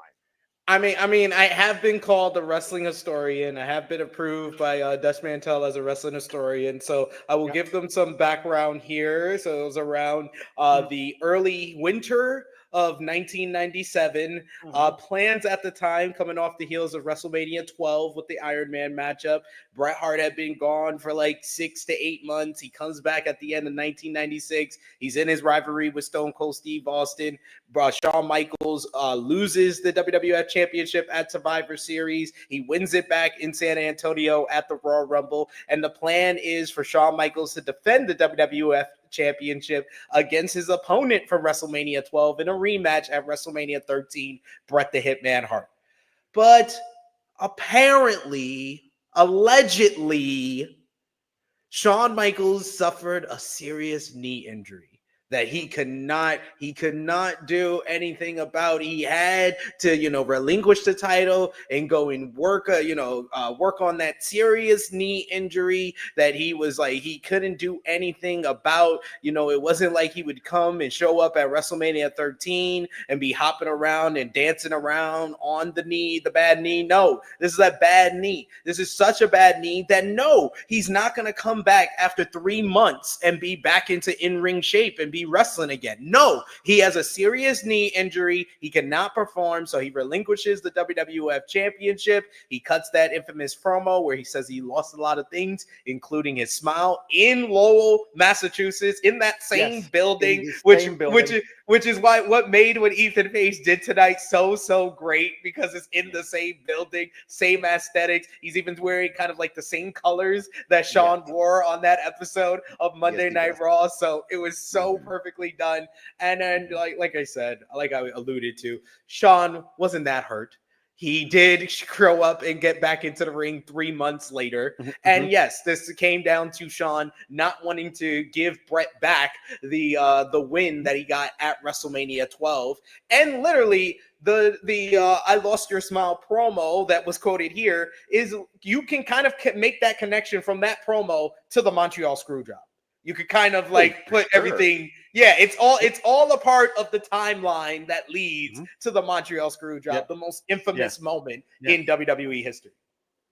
Also, were it not for, this is an interesting, like one of those deals of like, I'm not saying it directly leads to it, but what happened with Bret Hart at that WrestleMania instead? It's the Steve Austin match. The Steve Austin match. It's the one where like Steve Austin became Steve Austin. Like it became a guy that you could build the whole company around because of the reaction of the fans to him in that match. That match never would have taken place had Shawn Michaels just played ball and said, yeah, I'll lose the title to Bret. It's the right thing to do for the story. I'll put over Bret at WrestleMania. Then I don't know what Steve Austin does at that thing, but it ain't that. And so who knows if Steve Austin becomes Steve Austin in the same way on the same timeline, if not for HBK taking his ball and going home for 3 months. The Attitude Era does not happen. We got A-Shock who says best match from WrestleMania 13. In my opinion, Steve Austin versus Bret Hart at WrestleMania 13 is the greatest WWE match of all time. Like it's the most important. It's the best. It's a timeless bout that you can watch in 2024 and get the same feelings that you got back in 1997. It's just a straight up brawl. Everything they do is very believable throughout it. But most of all, like you said, that the finish is the greatest double turn in professional wrestling history because it leads to the greatest run, the greatest 6-month run of Bret Hart's career, where he becomes a promo guy and a character worker as the anti-USA heel, as well as the beloved Canadian, and in Europe he was beloved at that time. And Austin becomes the greatest superstar of all time. Yeah, you're absolutely right. The I Lost Your Smile and Shawn Michaels choosing not to play ball led directly into a match that I call the start of the Attitude Era. Because without that, you don't propel to where we go in 1997.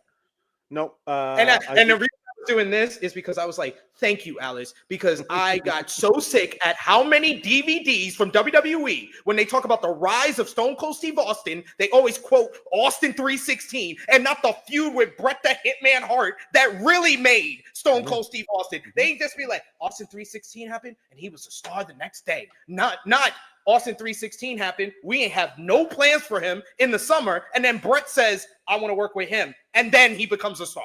That's what really happened. Yep.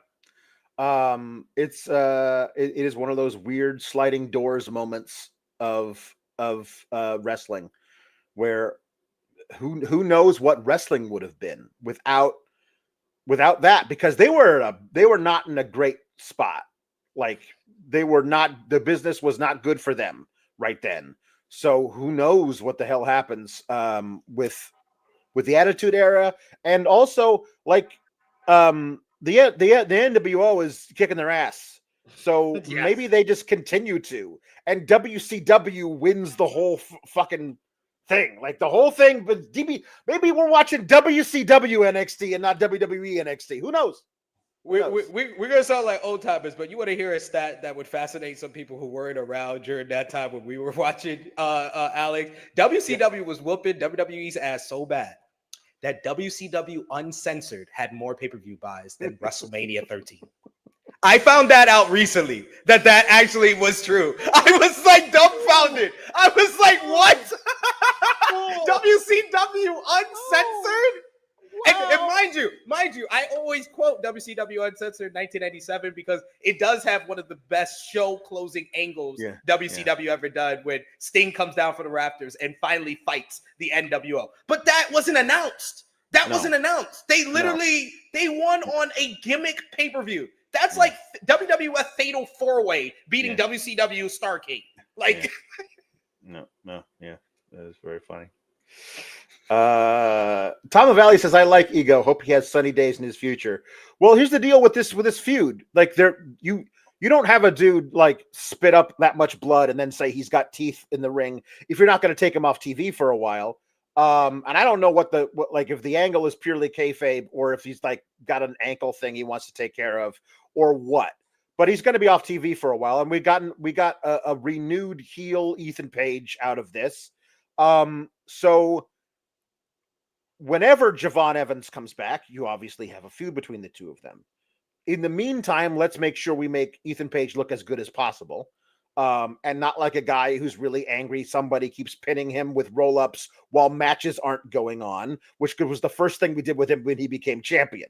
So let's make sure we make him look really strong. So when Javon Evans comes back, okay, so Javon Evans got to win the feud is like a comeuppance for what Ethan Page did, which then we're just right back to Ethan Page losing. Unless Ethan Page wins the feud with Javon Evans, in which case, what are we doing with Javon Evans? That dude's like a talent that needs to be utilized properly. So like they're basically put themselves into a feud between these two guys where either way, there's no great option depending on how they follow everything up. So we will see, but I think that there's a lot of potential to do some really great stuff with this Ethan Page. Not the heel Ethan Page who's smarmy and also kind of a chicken shit, but like this guy who wants to stomp people's faces with chairs so they break their jaw and spit out teeth. That guy, the dude who threw Darby Allin down a flight of concrete stairs, that guy has a lot of potential to be a major star in NXT. I hope we get more of those things. So I 100% was thinking the same thing, that this whole angle, and this is what made this angle so great, is that it gave Ethan Page a very necessary edge that he needed after losing the NXT championship. Yeah. He came off very unhinged when he's saying, that's the real me. That's the real me. And that's for like the first time in 4 or 5 years that I've seen that Ethan Page, who feuded with Darby Allin on the independent scene and in Evolve, where he was just doing these violent, hardcore matches and stuff like that. So I agree with you. They got to find some place where he can just kind of go deranged, beat up a couple of baby faces before Javon Evans makes his return. And I think they probably do like a first match. They should do like a first match at Vengeance Day that Ethan Page does win, but eventually to blow off the feud, you do the rematch at Stand and Deliver, and then Javon wins there. Yeah, I think that's good. The other thing I think that I don't know if this is in their plans whatsoever, but you just saw Tony D'Angelo and Ethan Page have a match where like it was a pity title match that like, and this version of Ethan Page probably doesn't take too kindly to that. And so if Tony D'Angelo comes to him and says, what the hell are you doing to Javon Evans last week? That was crazy. What are you, nuts? I'll show you how nuts I am. Put that title online again tonight or at New Year's Evil, and have Ethan Page beat Tony D for that title and try to kill Tony D. Tony D can go off and do acting projects for a couple of months. And then when Javon Evans comes back, he wrestles Ethan Page for the North American title.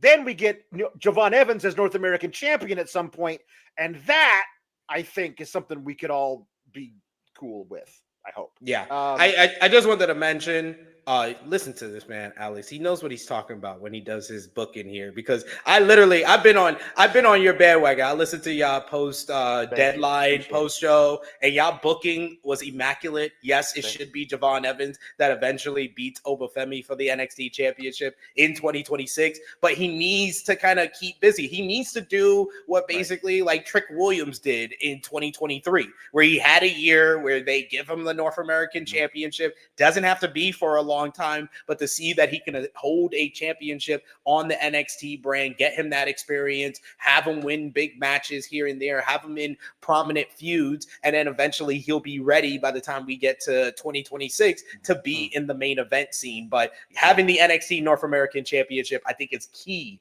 to that next year in 2025. Agreed. And thank you for the kind words. You always impress me with your brain as well. So there you go.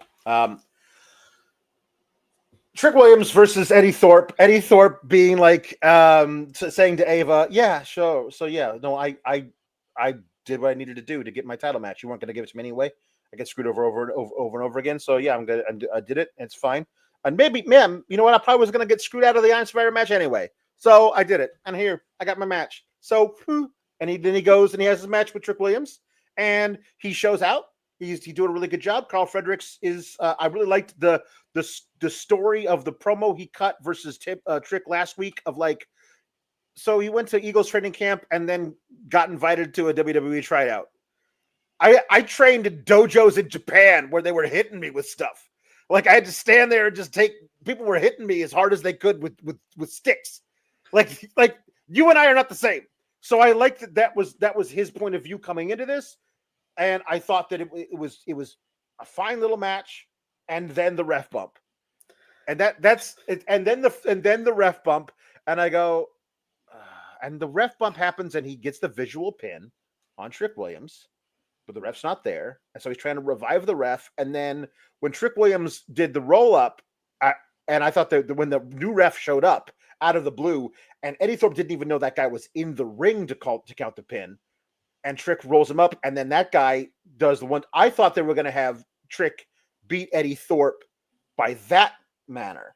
Yeah. And it was going to be like, and Eddy Thorpe's like, I keep getting screwed here. That dude wasn't even the referee. That dude was the referee. I pinned Trick Williams. I should be the champ right now. And have him get more angry about it that way. And I thought to myself, I don't love that, but at least it keeps developing the Eddy Thorpe, I keep getting screwed character. Trick Williams remains the champion. We still get the Trick versus Oba Femi match, whatever. But instead they did another thing. They did another. HBK did two of his greatest hits on the same damn episode. So after this, the new referee is there. Eddy Thorpe takes control of the match and is running in, doing big boots in the corner. And Trick Williams, who's basically unconscious, hits a knee and then falls on top of Eddy Thorpe. And Eddy Thorpe, he falls on top of him with his like lumbar spine while his shoulders are on the mat. And then Eddy Thorpe reaches up, kind of like puts it like this. And then we get the current ref counting Trick's shoulders down. And then we got the other ref, the first ref who got knocked out, dive back into the ring to cut the other shoulders down. And so we have a double pin. Yep. And one ref insists that one guy is the champ. The other ref insists the other guy is the champ, which is it's a thing that I know I've seen Shawn Michaels do at least once. I literally, you know what I yelled at my TV when this happened, Alex? I was like, "Oh, that's Shawn Michaels versus Triple H, December 2003. It was the double pin before the Last Man Standing match at Royal Rumble 2004." I literally every time he does something from his career because of how much I was a Shawn Michaels fan, I'm like, "Oh, I could call it out. I know where that's from." Yep.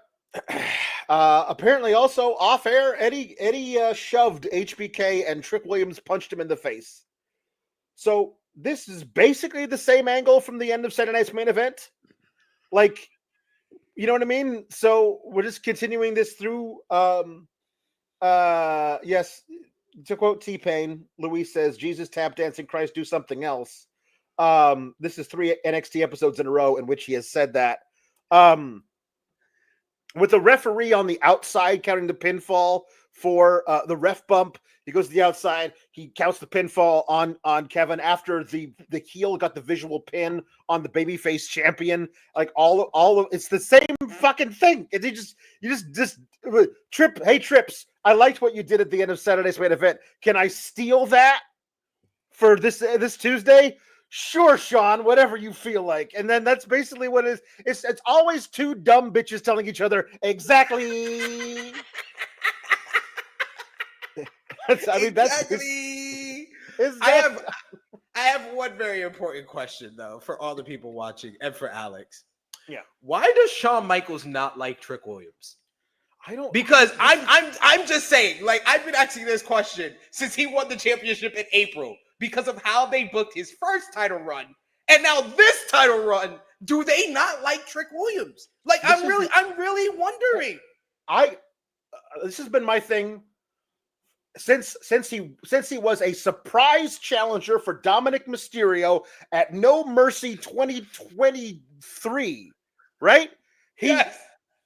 He won the title from him. Everyone was super excited. He lost it back 2 days later and never attempted to get the title back again. No, it was like he didn't care that he had lost it. And then when he lost the title the first time to Ethan Page, he was like, I don't know what to do now. Ilya Dragunov, do you have any advice? Pete Dunne, do you have any advice? And Pete Dunne says, figure it out yourself. And then they have a feud about whether or not he figured it out. And they have to do that whole thing before he even decides, I want to get my title back.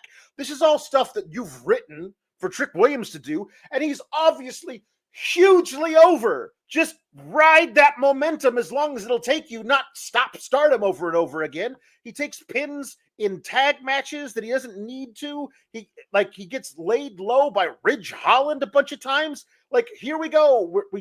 He's an opportunity to have him put down Eddie Thorpe, a good challenger in about 10 minutes so he can be all ready to face Oba Femi one-on-one. And what we're getting out of this almost assuredly is a triple threat now for the title, which then you get Oba Femi to pin Eddie Thorpe? No. Even worse, Alex. He's going to pin Trick Williams? Trick is going to win. Trick is going to win. He's going to win, Andrew. Once they did this finish, I was like, oh, they didn't want to have they didn't want to have Oba win it at New Year's Evil, so this is their way of having Trick retain, and then they could do an Oba and Trick matchup on a PLE. Mm-hmm. Okay. I literally, I'm like having that overwhelming feeling of, I already see where this is going.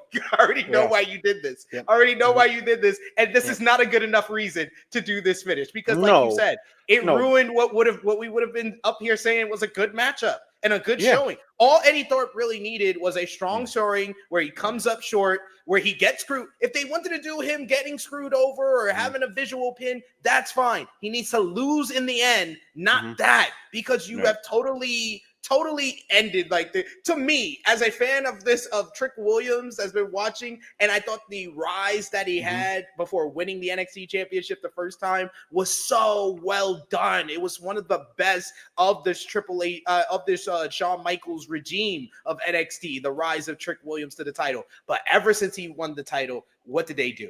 They was like, hey, we're going to have you feud with Noam Dar, who has been in lower card feuds for all this time before we had him face. Oh, no, he's injured? Okay, we're going to have Ethan Page come in, and he immediately feels like the guy that should beat you, but you just got the title, so you'll beat him at Battleground. But that match wasn't so good, so maybe you shouldn't first Ethan Page so much. So, let's make it a 4-way at Heatwave where you lose, but you don't really lose. You don't really lose the matchup, and then you went over the whole mess of him trying to build up to getting back to Ethan Page. Finally does get back to Ethan Page, and really it's because of CM Punk that he got the win. Like, if we're being honest, it was more about CM Punk than it was about Trick Williams getting back the title. Then you go from that to we have options of, we can do Trick Williams versus Javon Evans. We could do Trick Williams versus Wesley. Right. No, let's do Trick Williams versus Ethan Page again. Like, how many times did they have to prove they did? They are two really good people to have on the show. Really good NXT champions to have on the show. Sometimes you can have a good wrestler here and a good wrestler here, and then you put them together, and they're not good together. That's Right. Ethan Page and Trick Williams together. But Right. you said, no, we're going to have that headline the show again after Battleground. And you did that at Halloween Havoc. And it was all right. It was all right. But what was your big thing to do after that? Ridge Holland attacked Trick Williams, and Trick Williams was saved not by a young star from the back, not by Javon Evans, the guy he's been friends with since Javon Evans got here. No. He's going to be saved by Bubba Ray Dudley in the year of our Lord, 2025. Bubba Ray Dudley's being booked like Stone Cold Steve Austin. What the hell has gotten in your head? Okay, we're going to ECW Arena. Let's go to ECW Arena. And what do you do there? You have Ridge Holland pin your NXT champion, and then you want to have your NXT champion defend the title against Ridge Holland at a PLE where there's 5 matches on the card, and that's the one match nobody wants to see, and then he wins, and then you follow it up with this.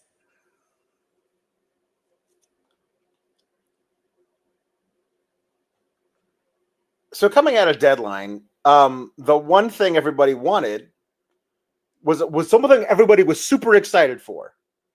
Oba Femi wins the Iron Survivor. Oba Femi versus Trick Williams. Trick Williams certainly seems like he might be due for a call-up. The Oba Femi world title plan is in effect. And with this, it certainly looks like the most likely option is Trick Williams retains by pinning Eddy Thorpe, or somehow Eddy Thorpe wins, and then you have Oba chasing Eddy Thorpe. It's like what should happen, obviously, is they should have just had the fucking match, and it's Oba pins Trick Williams, and it's a good match. It's Trick says sayonara. He's on the friggin' the vignette, the promo video for the January 6th Raw, on Netflix. So Trick Williams is getting called up soon. So hopefully that's what we're still doing. That is the thing that is keeping me believing that we're just going to have Oba win it, because they're planning on bringing up Trick Williams. But they do soft call-ups that take forever. Carmelo Hayes was in a U.S. title tournament in December last year, and then didn't have his final match in NXT until April. So you know what I mean? So that's the way it works. You know what I mean? I feel like Oba, as he has said many times before, is inevitable. And if I have to wait a few months for him to be the forever champ, that's fine. He's going to be the champ forever. I can wait a few months. But it would be so much cleaner if you just had him versus Trick Williams. And they love muddying clear waters. They love muddying clear waters. When it's not necessary, nobody likes muddy. They like the clear. Clear is what I would do. That was what I would do. Fresh water. I don't understand why we needed to do this. I like Eddy Thorpe, and I thought last week he was like the MVP of the show for NXT. Like him explaining that he did all of this and his plan went according to plan. I was like, he looks like the smartest guy in the building. And then they do this ending, and it's just like, that's right. Okay. All right. Yes. NXT spoiler for next week. It will be a triple threat in New Year's Evil. Yep. And last year's New Year's Evil, Trick Williams won Deadline, and Ilya didn't appear because he takes January's off. And so Trick faced Grayson Waller for no reason at New Year's Evil last year. Remember that? That was fun. That was fun. Jambeard talking about the Carmen Petrovic storyline.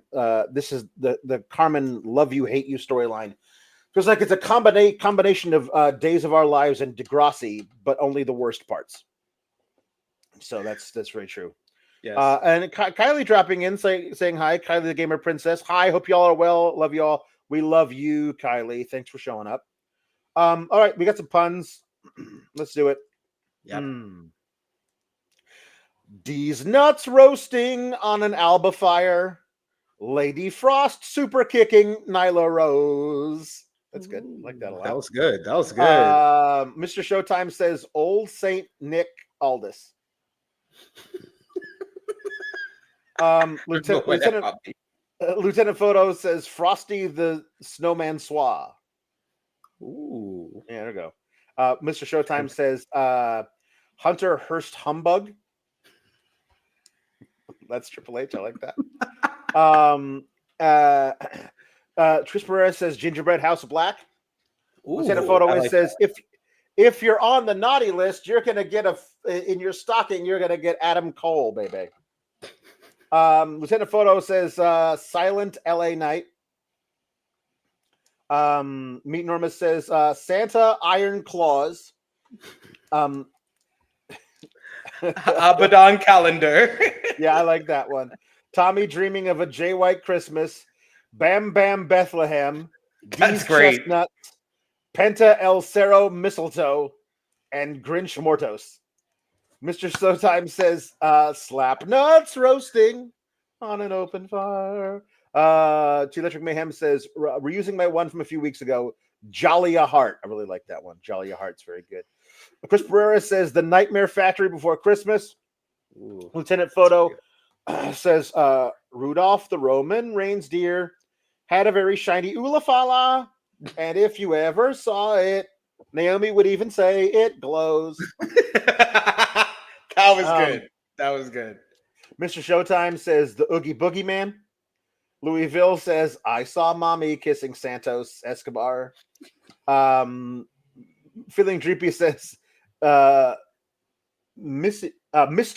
Ho Ho Ho, not Mystico, Mr. Ho Ho Ho, and Vixen Newell, not Nixon Newell, but Vixen Newell. Louisville says Mangerous Alliance. I like that one a lot. Ooh. And Bethlehem Bigelow.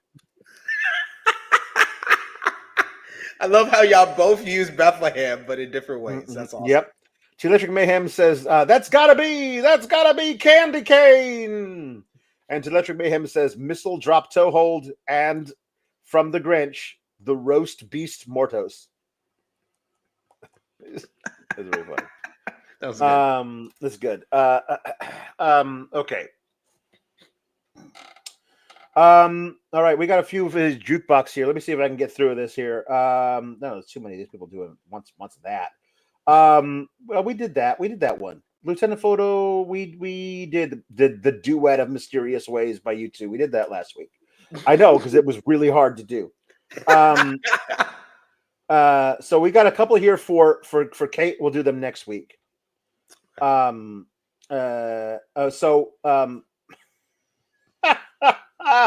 Orion Ben wants you're doing Triple H to do Christmas Time in Hollis Queens by Run DMC.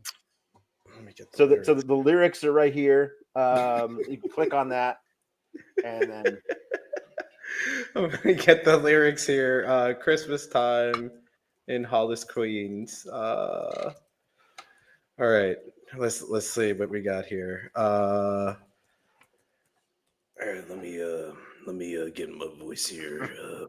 Gotta find my GPS so I can find the lyrics to Christmas Time in Hollis Queens by Run DMC. Really good friends with Run DMC. We had record buy rates, record attendance for when we did the DX remix of Rap Rock. It was really good stuff. But I found my GPS, so here we go. It was December 24th on Hollis Ave after dark when I seen a man chilling with his dog in the park. I approached him very slowly, with my heart full of fear. Looked at his dog and oh my God, and an ill reindeer. Found the GPS and it went to Hollis, Queens. It's Christmas. My voice is hurting. no, those are Christmas tough. time. It's like keeping that Triple H, that it's smoker really hard. voice. Yep. It's hard. It is difficult. Yep. All right. There you go. You got a taste. You got a taste. Regal to sing Stephen Flo's theme. I don't know what Stephen Flo is, so here we go. If you're evil and you're on the rise, sunshine, you can count on the four of us taking you down. Because we're good and evil never beats us. We'll win the fight and then go out for pizzas. We are the Crystal Gems. We'll always save the day, and if you think we can't, we'll always find a way. That's why the people of this world believe in Garnet, Amethyst, and Pearl, and Stephen. There you go. That's what you get. That was great. Okay, that was good. Now we're gonna hold on. Hold on. This is gonna be difficult. Oh boy. Hello, what? You're not Kate. Oh, okay. This is different for me, but apparently it's the thing that Alex doesn't know Freak a Leak by P.E. Pablo. So now the punishment for that is that I have to read it. So here we go. Wait a minute. I have to set up another thing to make sure that it can also happen. Here we are. How you like it, Daddy? Would you do it from the front? How you like it, Daddy? Would you do it from the back? How you like it, Daddy? Gonna break it down like that. How you like it, Daddy? How you like it, Daddy? Would you do it from the front? How you like it, Daddy? Would you do it from the back? How you like it, Daddy? Then you break it down like that. How you like it, Daddy? Whoa. 24, 34, 46, 6. Good and thick. And what you give her, she'll work with it. She'll work with it. Pretty face and some cute lips. Earring in her tongue. And she know what to do with it. She know what to do with it. Made a name for herself, and she do her shit well. And know how to keep her business to herself. Keep her business to herself. Come over any time, fella. Call check. 1 o'clock, 2 o'clock, ding dong. She right there. And she know why she came here. And she know where her clothes supposed to be off and over there. Sniff a little coke. Take a little X, hey? Smoke a little weed. Drink a little bit, hey? I need a girl I could freak with. And want to try shit and ain't scared of a big dick. And love to get a pussy licked by another bitch, cause I ain't drunk enough to do that shit. I'll read it. How you like it, Daddy? Shamaka Keisha. How you like it, Daddy? Tara Freaka Leak. How you like it, Daddy? Shona Sabrina. How you like it, Daddy? Crystal, Deronda Freaka Leak. How you like it, Daddy? Lisa Felicia. How you like it, Daddy? Tanisha Siobhan Freaka Leak. How you like it, Daddy? Monica Monique. How you like it, Daddy? Christina Yolanda Yo. I need to know a whole lot that could teach me broad. Need a ding-dong, stick a tongue, and take it a bow. I had to go on there and do that for her. I'm spoiled. I don't like to work that hard. I'd like to lay back, relax, and enjoy my turn. I like to eyes roll back and let my toes curl. I like the level when you do that, girl. Tell it comes out for me to have to get hers. Get her hers. Tell me what you want. Do it missionary with your feet crammed to the headboard. Do you want it from the back with the face in the pillow? This is all very, very vulgar. I don't know about any of this. This is terrible. I'm not doing this anymore. But thank you very much. This is it. Oh, there's somebody else apparently. I gotta do another one of these, but I'm honestly, I didn't even know what I was saying for the longest time. I gotta go back to the great beyond. Jambeard wants Gunther to do "You're a Mean One, Mr. Grinch," and then we're done. Okay. How did we follow that? That should have closed the show. I don't know, but somebody sent one in later. So like, you're a mean one. You really are a heel. You're as cuddly as a cactus. You're as charming as an eel. Mr. Grinch, you're a bad banana with a greasy black peel. You're a vile one. You got termites in your smile. You have all this tender sweetness of a seasick crocodile. Yeah. You're a foul one. I wouldn't touch you with the 39.5-foot pole. You're a monster. Your heart's an empty hole. You got garlic in your soul. Yeah. That's it. That's all we got. Listen, I had to do that one now. It got sent in too late. I had to do that one now because we're not doing another one of these until January 7th. And that's just too late to do Grinch stuff.